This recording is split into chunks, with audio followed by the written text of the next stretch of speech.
Както гласи клишето за Ню Йорк, че никога не спи, така и в този мюзикъл никой никога не спи.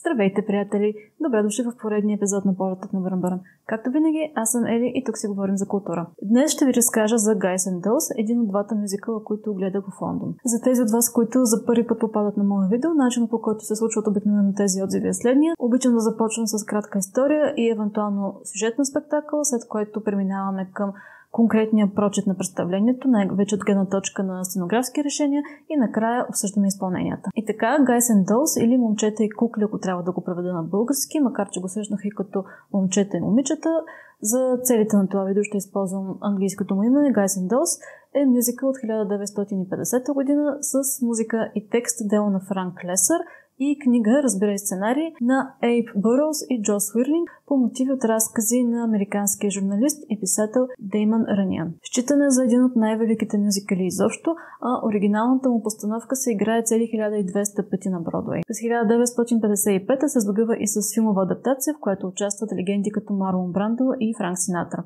Ако трябва съвсем лъжки да определят типа на музиката, тя е нещо като джаз, свинг и общо взето носи духа на стария Холивуд. След тази кратка статистика ще мина към сюжета, защото въпреки огромния си статут, най-вече в англоязичните държави, на мен поне ми се струва, че в България това е по-малко известно заглавие. Накратко, имаме си работа с романтична комедия. Действието се развива през 50-те години в Ню Йорк. Главният герой, Нейтън Детройт, е комарджия, който се опитва да намери постоянно място за залаганията за игри с зарове, които организира, но непрекъснато се налага да променя локацията, тъй като полицията е по петите му. Той е сгоден от, забележете, 14 години за мис Аделейд. Тя е звездата в заведение, което изпълнява програма тип бурлеска. Поради несигурния характер на доходите на Нейтън, двамата не успяват да се установят и задумят. И това е източник на постоянна горчилка за мис Аделейд и съответно причина за едни от най-добрите комични моменти. Защото, например, мис Аделейд лъже постоянно майка си в писмата, които й пращат, че двамата с Нейтън отдавна са женени и всяка година добавя по едно ново дете в семейството. Да се върнем на Нейтън. Той е в отчаяно търсене на $1000, които му трябват, за да наеме гараж, където да проведе своите игри с зарове.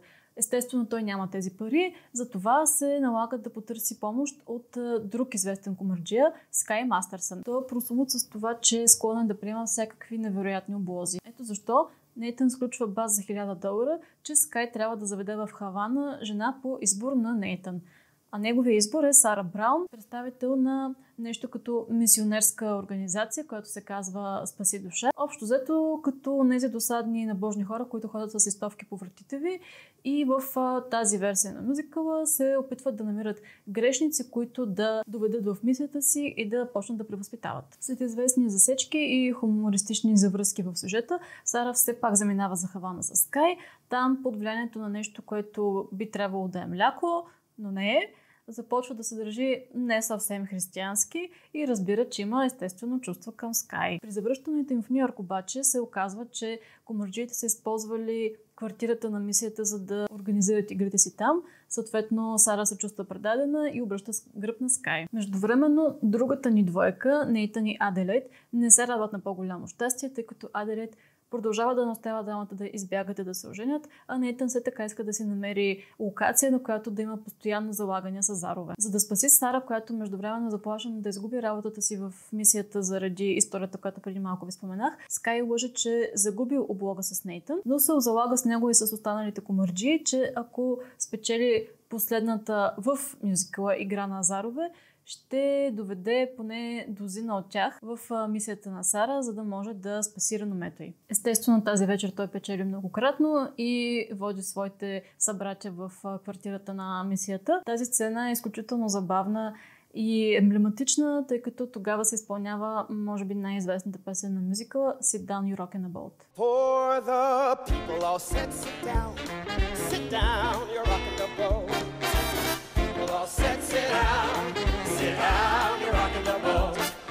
накрая, разбира се, недоразуменията се изглаждат и двойките се събират отново. Апропо, отварям една скоба да вметна, че макар мюзикъл да е супер забавен, в реалния живот няма нищо смешно в това да имаш хазартна зависимост и да се възползваш от пияни жени. Нали? Правим разлика между изкуство и истинския живот. Постановката, която гледах през декември в Бридж Театър, нарича се така, защото е буквално на метри разстояние от Лондонския мост и е един от най-новите театри в Лондон, е дело на режисьора Николас Хайтнер. Премиерата на тази версия през марта 2023 година и по принцип идеята да се играе ограничен брой пъти, но поради огромния успех и интерес от страна на зрителите е удължаван живота на този спектакъл няколко пъти, преди да бъде окончателно затворен на 4 януари тази година, 2025, в случай, че гледате друга година. Има страшно много неща, които могат да се кажат за тази постановка, но едно е сигурно, режисьорът Николас Хайтнер определено харесва и разбира този мюзикъл. Използвани са редица интересни решения, които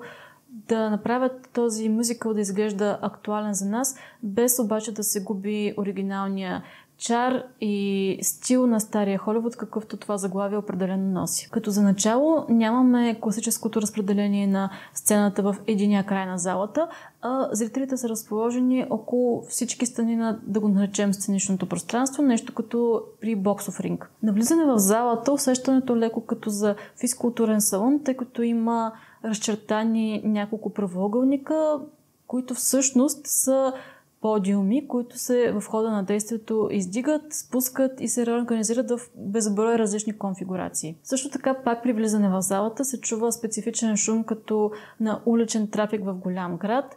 Носи се аромат на хот-дози, които са съвсем истински. Долу в сценичното пространство има колички с хот-дози и прецели, които публиката там може да си купи. За публиката отдолу ще стане въпрос след малко. Има доста различни неонови надписи, с каквито типично сме свикнали да асоциираме Америка. Всичко това в началото изглежда малко озадачаващо, но започва да придобива смисъл с началото на постановката. Както вече ви споменах, платформите се реорганизират непрекъснато и са де-факто сцената, на която играят артистите. Надписите се спускат на различна височина и оказват най-често локацията, която гледаме в момента, било бар, ресторант или клуба в Хавана. Тези реорганизации се случват супер бързо с доста ефектно използване на светлините, които да ни насочват къде в момента се развива основното действие, тъй като в този спектакъл непрекъснато нещо се случва навсякъде. И така тези на пръв поглед семпли решения се оказват изключително ефективни, защото за близо 3 часа времетраене на този спектакъл няма момент, в който той да не е изключително вълнуващ, да не кара кръвта ти да пламне и да ти се иска да скочиш долу на сцената и да бъдеш част от действието. Ако трябва да опиша съвсем накратко впечатлението си от този мюзикъл, то е изключително вълнуващ и в същото време забавен, въпреки че е писан преди 75 години. Костюмите са изцяло издържани в епохата с ясно разграничение на героите. Така, например, мисионерите от Спаси душа мисията са облечени в доста консервативни костюми в цвят бордо, комарджиите пък са с типичните релени костюми. Мис Аделейт и нейните момичета носят така по-секси ансамбли. Хореографията на свой ред е също изключително впечатляваща. Носи този характерен ретро-бродуейски стил, но пак с нотка модерност и също допринася за това ритъмът на представлението да е вълнуващ, без обаче да се усеща като пришпорен. Друг важен момент от тази постановка е, че тя се води immersive или на български ще се опитам да го преведа като потапещо преживяване. Идеята на това е, че цели да накара зрителите, в случая част от зрителите, да се чувстват като съучастници, като част от действието на постановката. Тук това се случва, като има, да ги наречем, билети за първостоящи, които стоят около сцената или по-скоро около платформите, за които вече ви споменах, и са буквално на една ръка разстояние от екшъна и от артистите. Отрицателната страна на това е, че първо трябва да издържиш да си прав близо 3 часа и второ да си окей с това, че непрекъснато стюардите на театъра, които са облечени между другото като полицаи от 50-те години, ще те насочват през няколко минути да местиш локацията си, когато се местят и самите платформи, за което вече ви споменах. Съответно, ако сте част от тази публика, долу на сцената, може да си купите споменатите прецели, хот-дози, мисля, че и шапки видях да се продават. Въпреки че специално хот-дози се продаваха и в антрето на театъра, така че под тази точка няма ощетени. Като ви споменах, че действието никога не спира, това важи и за антракта.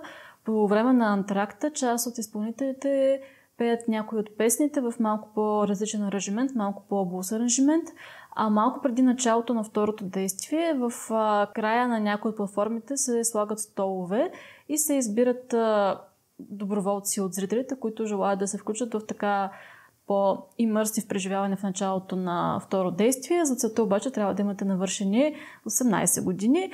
Преди някой да си помисли нещо, няма нищо, кой знае колко скандално в това, което се случва. Просто тъй като по традиция първата сцена включва нещо като лек стриптиз, отново нищо скандално не се вижда и случва, а хората се презастраховат. Освен това, в края на постановката поклоните са също така по-нетрадиционни, тъй като дамата, която играе конференцието, ако мога така да се изразя, в клуба на Мис Аделейд, излиза и обявява всички образи, респективно акторите, които са в ролите, за поклоните, а накрая, след като вече са се поклонили всички, част от каста остава и под звуците на малко по-различен аранжимент на една-две от песните от мюзикъла подканя хората, които са долу, да се включат в танц с артистите. Невероятна отдаденост до самия, че и след това край на спектакъла. Да минем сега на изпълненията.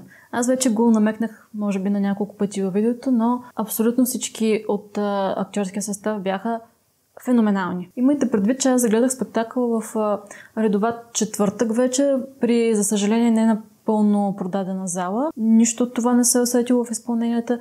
Всички бяха абсолютно изключителни. Също така ми се иска да отбележа нещо друго, което е важно, струва ми се, и то е, че кастът, който гледах, не е оригиналният каст, с който започва тази постановка на Guys and Dolls през март 2023 година. Казвам го, защото, макар това да е често срещана практика в мюзикалите на Уест Енд и Бродуей, не винаги последващите заместници са на чак това също ниво, като хората, които са създали оригинално ролите.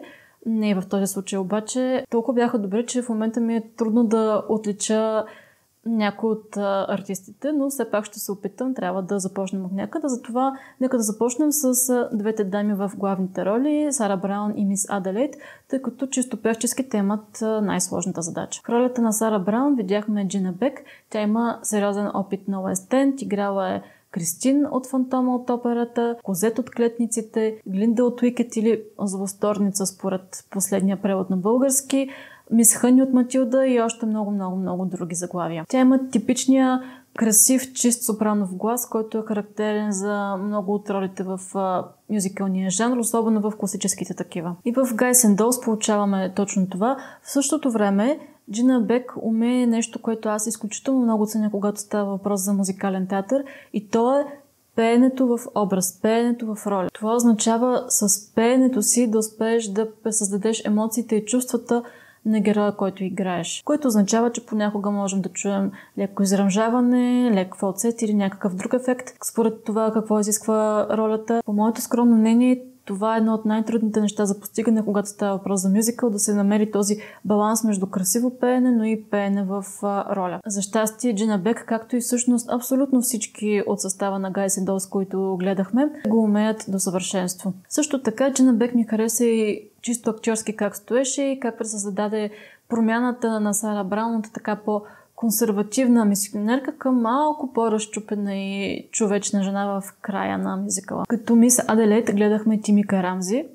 Страхотна. За разлика от по-традиционните за този мюзикъл интерпретации на Мис Аделейд като малко глупава блондинка, нейната Мис Аделейд беше огнена, леко устата, уверена дама, която обаче в същото време искрено обича своя Нейтън и неговото нежелание или невъзможност за брак съвсем чистосърдечно я депресират. Вокално, ако трябва да опиша с една дума, звяр.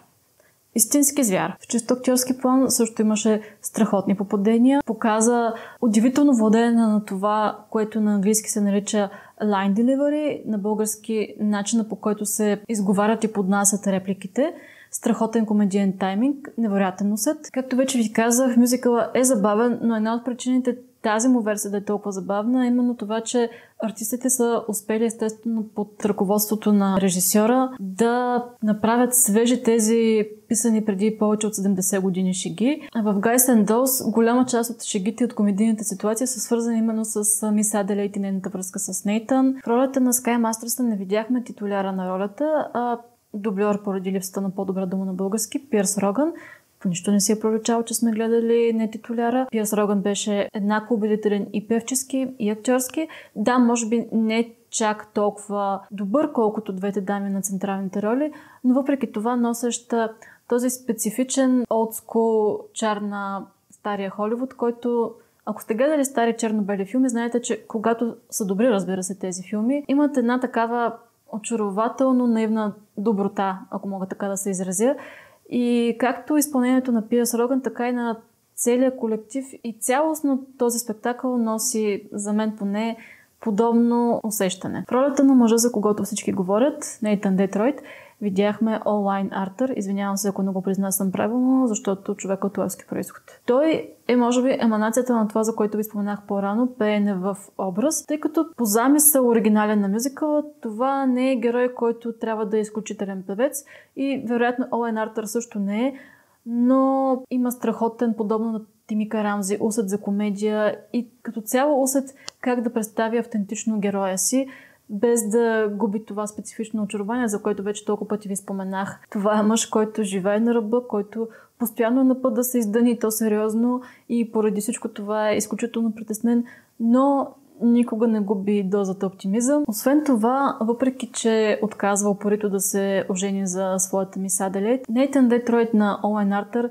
искрено обича своята половинка и да се наблюдава тази химия, а двамата с Тамика Рамзи наистина имат страхотна химия помежду си, е едно от най-милите затрогващи неща в този мюзикъл, колкото и да е комедиен той по своята същност. От поддържащия състав не мога да не спомена Джонатан Андрю Хюм като Найсли Джонсън. Това е по принцип по-второстепенен персонаж, който чисто сюжетно не е кой знае колко важен за мюзикъла. Той е, така да се каже, една от десните ръце на Нейтън Детройт, но е доста ключов, тъй като това е персонажа, който изпълнява вече споменатата най-известна песен от мюзикъла Sit Down You Rockin' About. Поради това от съществено значение кой е актьорът в ролята на Найсли Джонсън, защото тази песен предполага, наред с добри вокални възможности, доста полезна импровизация и трябва да отбележа тук, че вокалното изпълнение на Джонатан Андрю Хюм беше великолепно. Също така, за мен поне именно Найсли Джонсън е персонажът, който до най-голяма степен носи духа на този стар Холивуд, за който ви говоря, и актьорски Джонатан Андрю Хюм беше изключително сладък за наблюдаване. Съвсем набързо ще спомена и Камерън Джонсън в малката, но изключително забавна роля на Биг Джулс. Всички останали артисти бяха също изключителни. Енергията и себераздаването, с които играха, са нещата, които и до ден днешен са ми се набили в съзнанието и не мога да забравя и да не ви споделя. Също така нещо друго, което бих искала да отбележа, е, че макар повечето, ако не и всички от актьорския състав да са британци, в спектакъла те говорят с американски акцент, при това не просто с американски акцент, а с този специфичен за старите филми, за които вече ви споменах, акцент. Всъщност по този повод искам да ви покажа нещо интересно от програмата на представлението. Ето е и нея. Не се залъгвайте по малкия размер, събрала доста информация. На първата страница естествено имаме изписания актьорския състав. След това мисля, че това са песните във всяко от двете действия на спектакъла. И тук вече имаме постановъчния екип, където, освен режисьори, сценографи и така нататък, ето малко по-наблизо, дано да видите и камерата ми да успее да фокусира. Освен вокални педагози, имаме и такива за американски акцент, за испански и прочие. Всичко това са хора, участващи в продукцията. Това беше моят отзив за Guys and Dolls. Както вече сте разбрали, останах безкрайно очарована. Това е едно от най-добрите ми театрални преживявания изобщо, мога да кажа. За съжаление, постановката вече не се играе в Лондон, така че дори да сте там, не може да я гледате, но да стискаме палци, че може да се появи някъде другаде по света. Ако това видео ви е допаднало, не забравяйте да ме подкрепите, като го харесате, оставите ми коментар и го споделите с приятели. И също така, моля, абонирайте се, ако вече не сте го направили. Благодаря ви, че бяхме заедно и ще ви очаквам отново в следващото видео. Чао!